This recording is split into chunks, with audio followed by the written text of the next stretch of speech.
எல்லாருக்கும் வணக்கம். இன்றைக்கி சூப்பரான ஒரு கத்திரிக்காய் ஃப்ரை, அருமையான டேஸ்ட்டில் ரொம்ப சூப்பராக இருக்குங்க. கத்திரிக்காய் பிடிக்காதுன்னு சொல்கிறவங்க கூட கத்திரிக்காய் ரொம்ப விரும்பி சாப்பிடுவாங்க. அந்த மாதிரியான கத்திரிக்காய் ஃப்ரை தான் இது.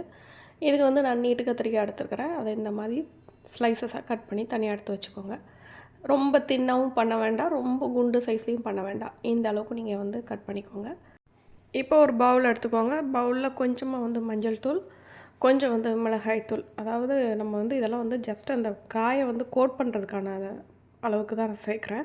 ஸோ அதனால் எல்லாம் கொஞ்சம் கொஞ்சம் எடுத்துக்கோங்க. கொஞ்சமாக தனியாத்தூள், கொஞ்சம் சீரகத்தூள், கொஞ்சம் கரம் மசாலா தூள், குழம்பு தூள் இருந்ததுன்னா குழம்பு தூள் கூட நீங்கள் சேர்த்துக்கலாம்.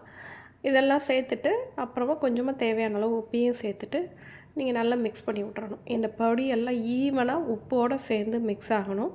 பொடி ஈவனாக மிக்ஸ் ஆகலைன்னா ஒரு பக்கம் உப்பு, ஒரு பக்கம் உப்பு இல்லாமல், ஒரு பக்கம் காரம், ஒரு பக்கம் காரம் இல்லாத மாதிரி இருக்கும். ஸோ கையால் தண்ணி எதுவுமே விடாமல் ஃபஸ்ட்டு இந்த பவுடர்ஸை எல்லாத்தையுமே ஈவனாக மிக்ஸ் பண்ணி விட்டுக்கோங்க. மிக்ஸ் பண்ணிவிட்டு நம்ம கட் பண்ணி வச்சுருக்கிற அந்த கத்திரிக்காயெல்லாம் எப்படி கொஞ்சம் ஈரத்தன்மை இருக்கும் இல்லையா, அதை அப்படியே அந்த பொடியில் போட்டு ஒரு கோட் அப்படியே அதை டிப் பண்ணி எடுத்த மாதிரி 2 பக்கமும் அந்த பொடி வந்து போய் பிடிச்சிக்கணும் அந்த காயில். அந்த அளவுக்கு நீங்கள் பிரட்டி தனியாக எடுத்து வச்சுக்கோங்க. இது வந்து எதுக்காண்டி செய்கிறோம் அப்படின்னா, நம்ம இப்போ ஃப்ரை பண்ணும்போது அந்த உப்பு காரம்லாம் இது வந்து வெந்திருக்காது இல்லையா, நம்ம ஃப்ரை தான் பண்ணுறோம். ஸோ அந்த காரமும் உப்பு கொஞ்சம் அதில் இறங்கணுங்கிறதுக்காண்டி இந்த மாதிரி நம்ம செய்கிறோம்.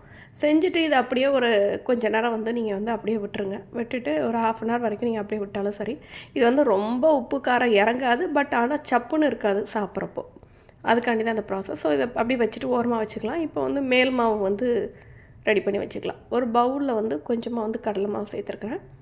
கொஞ்சோண்டு அரிசி மாவு, கடலை மாவு அதிகமாகவும் அரிசி மாவு கம்மியாகவும் சேர்த்துக்கோங்க. சேர்த்துட்டு இதுலேயும் கொஞ்சமாக மஞ்சள் தூள், மிளகாய் தூள், உப்பு சேர்த்துக்கலாம். சேர்த்துட்டு இதையுமே நீங்கள் வந்து தண்ணி எதுவுமே ஊற்றுறதுக்கு முன்னாடி ஃபஸ்ட்டு நல்லா மிக்ஸ் பண்ணி விட்டுக்கோங்க. இந்த உப்பு, காரம், அப்புறம் அந்த கடலை மாவு, அரிசி மாவு எல்லாம் ஈவனாக நல்லா மிக்ஸ் ஆகிற மாதிரி நீங்கள் நல்லா மிக்ஸ் பண்ணி விட்டுட்டு தண்ணி ஊற்றி பஜ்ஜி மாவு பதம் இருக்கு இல்லையா, அந்த பதத்தில் வந்து நீங்கள் வந்து மிக்ஸ் பண்ணி வச்சுக்கோங்க. நம்ம வந்து இப்போ அந்த கத்திரிக்காய் இதில் டிப் பண்ணி நம்ம ஃப்ரை பண்ண போகிறோம். இப்போ நம்ம மசாலா தடவி வச்சுருந்தோம் இல்லையா, ட்ரை பவுடராக தடவி வச்சுருந்தோம் இல்லையா, அந்த கத்திரிக்காவை அப்படியே இதில் எடுத்து முக்கிட்டு டேரெக்டாக அப்படியே நீங்கள் வந்து ஆயிலில் போட்டு ஃப்ரை பண்ணிட வேண்டியதான். நான் வந்து ஆல்ரெடி ஆயில் வந்து கொஞ்சமாக பேனில் ஊற்றி வச்சுருக்கேன். நீங்கள் இந்த ஃப்ரை பண்ணுறதுக்கு வந்து நீங்கள் இந்த மாதிரி பேன் வச்சுக்கிட்டீங்க அப்படின்னா உங்களுக்கு வந்து கரெக்டாக இருக்கும். ஃப்ரை பண்ணி எடுக்கிறதுக்கு கொஞ்சம் ஈஸியாக இருக்கும். இதுவே நீங்கள் கடாய் ஏதாவது வச்சுருந்தீங்க அப்படின்னா அது நடுவில் குழியாக இருக்குங்கிறதுனால உங்களுக்கு இதை இந்த மாதிரி நீங்கள் போடுறப்ப எல்லாமே நடுவில் போய் ஒன்றா போய் சேர்ந்துக்கும். ஸோ அதனால் இந்த மாதிரி பேனாக இருந்தால் ரொம்பவே பெஸ்ட்டு. பேனில் இந்த மாதிரி நீங்கள் ஷாலோ ஃப்ரை பண்ணுற அளவுக்கு எண்ணெய் சேர்த்துக்கிட்டால் போதும். சேர்த்துக்கிட்டு எண்ணெய் சூடானதுக்கப்புறமா நம்ம முக்கி வச்சுருந்தோம் இல்லையா, அந்த கத்திரிக்காயை டேரெக்டாக அப்படியே அந்த எண்ணெயில் போட்டு ஃப்ரை பண்ணிக்கோங்க. கலர் கொஞ்சம் மாறினதுக்கப்புறமா திருப்பி போட்டுக்கோங்க. நல்ல மிதமான சூட்டில் வச்சே நீங்கள் வந்து வேக விடணும். ஃபுல் ஃப்ளேமில் வச்சுட்டிங்க அப்படின்னா கரிஞ்சு போயிடும், உள்ளே நல்லா வெந்திருக்காது, அப்புறம் பச்சையாக இருக்கிற மாதிரி இருக்கும். ஸோ அதனால் ஸ்லோ ஃப்ளேம்லேயே நீங்கள் வந்து நல்லா குக் பண்ணிங்க அப்படின்னா உள்ளேயும் நல்லா வெந்திருக்கும், உங்களுக்கு கரிஞ்சும் போகாமல் இருக்கும். இப்போ இது 2 பக்கமும் நல்லா திருப்பி விட்டு கலர் நல்லா 2 பக்கமும் மாறணும். அதுதான் வந்து இது வெந்ததுக்கான பதம்.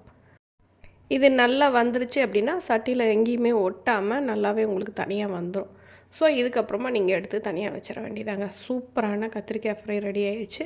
இந்த இதை வந்து நீங்கள் தயிர் சாதம், சாம்பார் சாதம் இதுக்கெல்லாம் வச்சு சாப்பிட்றப்போ ரொம்ப சூப்பராக இருக்கும்.